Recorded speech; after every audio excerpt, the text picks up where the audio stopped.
আপনারা কি জানেন যে আমরা ইবাদত করি মসজিদে, খ্রিস্টানরা ইবাদত করে কোথায়? গির্জায়, তাই না? গির্জাকে ইংরেজিতে কি বলে জানেন? চার্চ বলে। তো ইউরোপে এবং আমেরিকাতে যে গির্জাগুলো আছে, এই গির্জাগুলো তারা বিক্রি করতে শুরু করে দিয়েছে। এর কারণ খ্রিস্টানরা তাদের গির্জাগুলোতে ইবাদত করতে যায় না।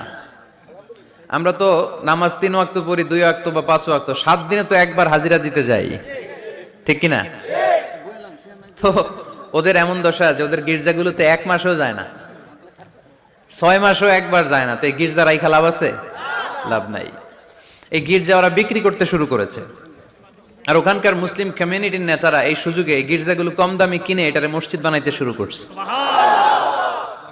ইউরোপ আমেরিকাতে আলহামদুলিল্লাহ, আপনারা শুনে খুশি হবেন, ওরা ইসলামিক সেন্টার বলে এগুলোরে। কি বলে? Islamic centre. আমাদের এরকম ইসলামিক সেন্টার করা দরকার, যেখানে দার্স হবে, দার্স,